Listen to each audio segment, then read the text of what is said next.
안녕하십니까. 반갑습니다. 6월 24일 토요일 10분 말씀 올려드리겠습니다.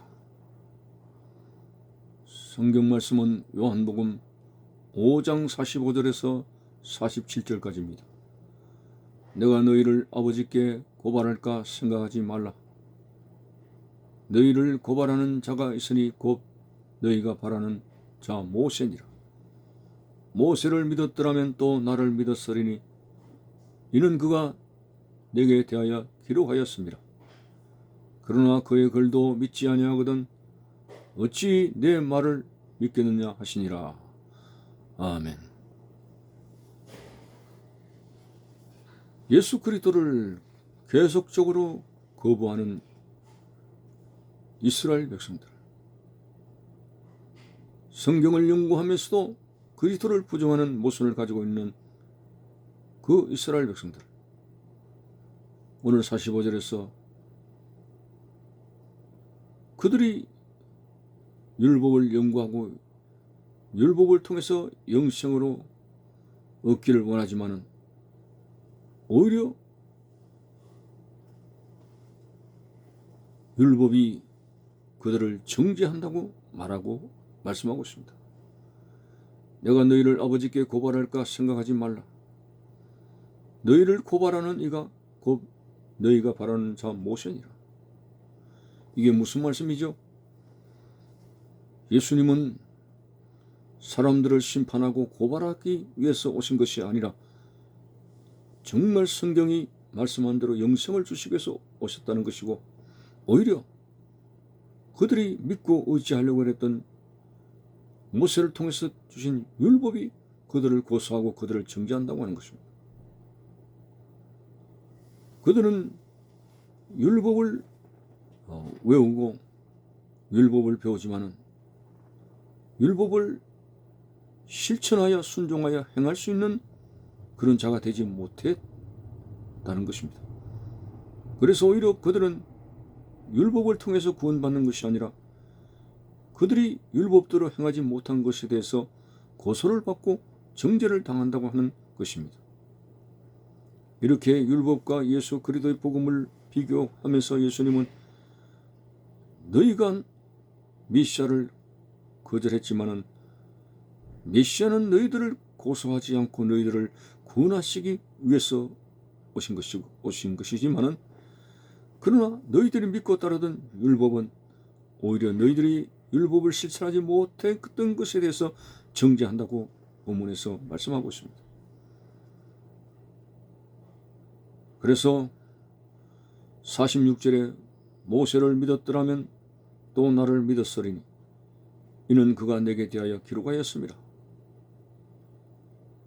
그들은 이스라엘 백성들은 걸핏하면 우리는 아브라함의 자손, 우리는 모세의 율법을 지킨다, 할례를 받는다, 대단히 자랑스럽게 생각합니다. 그런데 그 율법을 믿으면서 왜 예수님을 하나님의 아들 되심을 믿지 아니하느냐? 모세를 믿었더라면 또 나를 믿었으리니. 왜냐하면 이는 그가 내게 대하여 기록하였습니다. 율법을 신뢰하는 자가 예수 그리스도를 부정한다? 말이 안 되는 것이죠. 왜냐하면 율법 거의 모두가 그리스도를 증언하고 있기 때문에 그렇습니다. 그리스도에 대해서 기록하고 있는 것이 율법이기 때문에 그리스도를 빼버리면, 그리스도를 거절한다면 그는 율법의 껍데기를 믿고 가는 거나 마찬가지입니다. 예를 들어서 창세기에 나타난 모세의 율법 중에 창세기에 나타난 말씀 중에도 하나님께서 여자에게 입히신 무화과 나무 옷을 벗기시고 가죽 옷을 입히신 사건이 나옵니다. 이런 그 율법 조항에 바로 그 가죽 옷인 예수 그리스도를 설명하고 있습니다. 이스라엘 백성들이 애굽에서 나올 때에 10가지 재앙을 때리기 전에 그날 밤 유월절 의식을 하게 됐습니다. 6월절에 실제 어린 양 되신 예수 그리스도를 기록하고 있음에도 불구하고 사실상 율법의 모든 핵심들이 그리스도를 기록하고 증거하고 있습니다. 그래서 예수님께서 안타깝게 생각하시는 것은 율법이 나에 대해서 기록하고 있다. 그런데 율법은 받아들이고 나를 거절하는 것은 이것은 대단한 모순이고 그것은 율법을 바로 믿고 바로 깨닫는 것이 아니라고 예수님께서 말씀하고 있습니다. 그래서 47절에 그의 글도 믿지 아니하고는 어찌 내 말을 믿겠느냐. 예수님에 대해서 기록된 모세의 율법을 바로 깨닫지 못하면서 율법 속에 기록된 예수 그리스도가 실질적으로 나타나서 그분이 하나님 나라의 말씀을 증거할 때 어떻게 믿겠느냐 라는 말씀을 하고 있습니다. 아무튼 이제 유대인들 중에서도 기독교로 개종하는 사람들이 많이 나타나고 있습니다만 아직까지도 예수님께서 이 땅에 오신 후부터 참 2000여 년 동안 그리스도를 거부하는 자들은 도대체 무엇입니까? 인간의 선입관이라든지 어떤 당을 짓는다는 거라든지 완고한 그 마음이 2000년 동안 간다는 것, 인간의 완악성이 얼마나 무서운 것인가를 바라보게 됩니다. 고집도 대단한 것이죠. 우리는 유다이즘이다. 시오니즘 사상을 가진 사람이다. 이것 외에는 구원이 없다. 자부심을 가지고 있습니다만 그러나 잘못된 것에 대해서 시정을 할 줄 알아야 됨에도 불구하고 그들은 계속적으로 그런 고집 라인을 벗어날 줄 모르는 안타까움이 있습니다. 참 지금은 이제 유대인들이 많이 돌아오고 있죠. 엄밀한 방송을 통해 가지고 유대교에 빠진 사람들이 주님 앞에 회개하고 돌아오는 경우들이 많이 있습니다. 그래서 신학자들은 무화과 나무의 비유를 배우라는 이 말씀을 이스라엘 백성들의 회심과 더불어 해석을 하기도 합니다. 참 무화과 나무가 이스라엘 백성들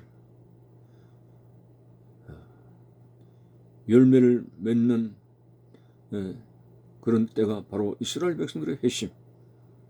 1948년 5월에 이스라엘 백성들이 지금의 팔레스타인 땅에 들어왔고 이제 많은 사람들이 개종하고 있는 것을 이스라엘 민족의 회복으로 보고 말세라고 해석을 하게 됩니다. 그렇습니다.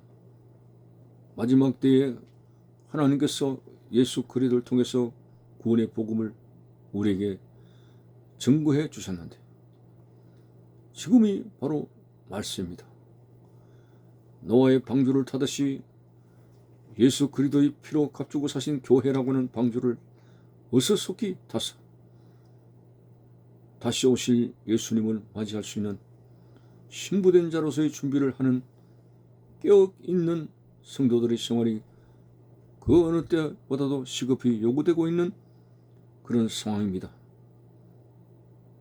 세상이 아무리 과학의 첨단 문명을 이루고 사회복지나 여러 가지로 의료시설이나 인간의 육신이 살기에 점점 좋은 단계로 가고 있다고 할지라도 죄가 극성을 부리지 않습니까? 뉴스를 들으면 여러 가지 범죄의 사실들이 난무합니다. 그러한 죄가 극성을 부리는 한 이 땅에는 어떠한 소망도 없습니다. 정말 이 세상이 희망 있는 세상으로 바뀌어지려면 죄가 없어야 됩니다. 사단의 역사가 없어야 됩니다. 그렇지만은 지금은 노아 때나 소돔 고모라성 이상의 죄가 극성을 부리며 동성애라든지 여러 가지 타락한 하나님께서 가정스럽게 여기는 죄들이 난무하는 오늘의 시대에 예수 그리스도의 구원의 방주를 타고 신랑 되신 예수님을 맞이하기 위해서 전진해 나가는 신부로서의 마지막 지혜로운 모습으로 살 수 있기를 바라는 것입니다. 감사합니다.